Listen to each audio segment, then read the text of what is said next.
Bonjour les amis, j'espère que vous allez bien. Je suis Pascal Trifingui, on est à Bahia au Brésil. Tchac, tchac. Qu'allons-nous faire cette année? Eh bien, pour cette année 2023, d'abord nous allons continuer notre cours de gnose chrétienne qui continue. On a un cours sur Elon Musk, mais c'est seulement encore une journée. On a un cours de gnose 0. On va finir notre cours, la moto brésilienne, c'est le livreur de l'air. Notre cours de gnose 1, il reprendra à partir de début février. On recommencera à 0 un cours de gnose 1. Et surtout, on a un cours de gnose maçonnique qui commence début mars. Et on a un cours de gnose kabbalistique, de gnose juive qui va commencer au mois de juillet. Vous pouvez déjà vous inscrire maintenant, que ce soit pour le mois de mars ou le mois de juillet. On n'a pas beaucoup de places, on n'a que 10 places pour chacun des cours. Voilà, donc on continue le cours de gnose chrétien. Il y a encore une place disponible parce que les gens sont partis. Au mois de février, le 1er février, on va commencer un cours de gnose 1 et puis il va y avoir un cours de gnose 0 en janvier. Voilà, on a un petit catalogue, tout ça, on va vous donner tout ça sur notre site internet en dessous. Il est en modification, on va avoir un nouveau site internet, mais vous avez quelques informations dessous. Qu'est-ce qu'on va faire dans le cours de gnose maçonnique? Eh bien, on va partir des pyramides et puis on va arriver ici à Brasilia, au Brésil, juste à côté, dans le Distrito fédéral, et on vous parlera du Tocantins et de la grande synarchie du Tocantins. Vous allez voir, c'est passionnant et ça a été construit par des maîtres maçons. Évidemment, c'est un cours de gnose maçonnique. Donc on commence par les premiers maçons, ceux qui ont construit la tour de Babel et les pyramides d'Égypte. Et puis ensuite, évidemment, la deuxième moto brésilienne, on va... ici, on va à moto. Évidemment, on va finir ici à Brasilia. C'est comme ça que ça commence, de l'Égypte jusqu'à Brasilia. Dans le cours de gnose juive, qu'est-ce qu'on va faire? D'abord, on va apprendre plein de choses. Première chose, on va apprendre l'alphabet adamique.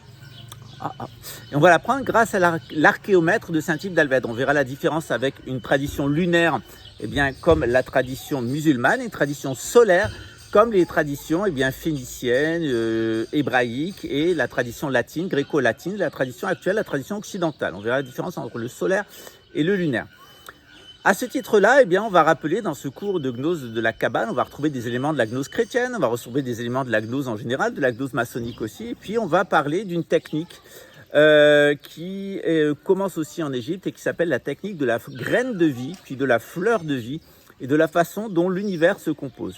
Si vous êtes connecté avec l'univers, nous dit la Kabbale, le grand homme avec le petit homme, on a le grand homme qui est là-haut, on appelle ça l'Adam Kadmon, vous allez avoir une manifestation de vous-même qui est parfaite. Jésus le dit, mon Père, le Christ cosmique et moi, le Christ sur terre, nous sommes un et un seul. Ça communique le macrocosme et le microcosme.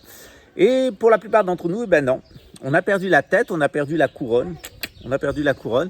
On est dans le monde qui est devenu un coupe-gorge.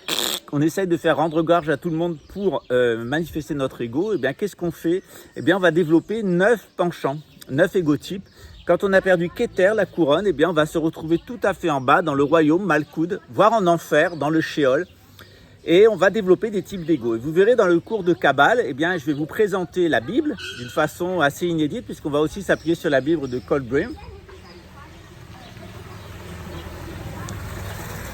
Et on va en profiter aussi pour parler des Sumériens, etc., des influences de la culture égyptienne sur la culture juive. On va parler du temple de Jérusalem, pourquoi Jésus est mort aussi. Vous allez voir que quand on veut comprendre le judaïsme, il faut commencer très très loin. Il faut commencer à Sumer, et puis il faut finir très très loin, il faut finir à Brasilia.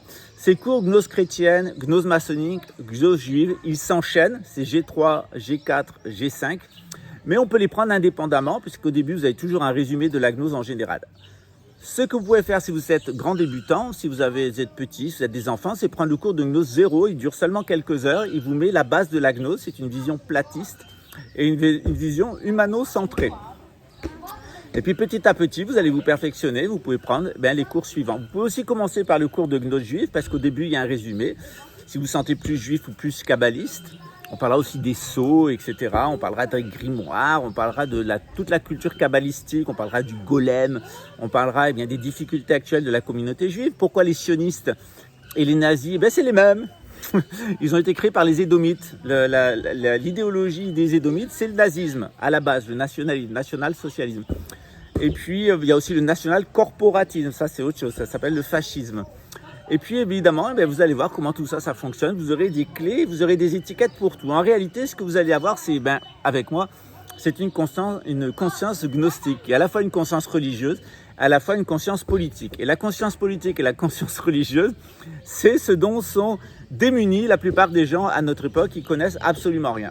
Au passage, en étudiant la Kabbale juive, on étudiera l'énéagramme tel qu'il est à sa base à Sumer en Mésopotamie chez les Bun du Tibet. Vous allez voir que dans le judaïsme, et aussi chez les philosophes grecs, notamment Aristote, et puis chez les pères du désert, il y avait l'énéagramme bien avant que les Américains nous en fassent une soupe commerciale. Voilà, on se retrouve tout au long de cette année 2023 pour différents cours. À très bientôt.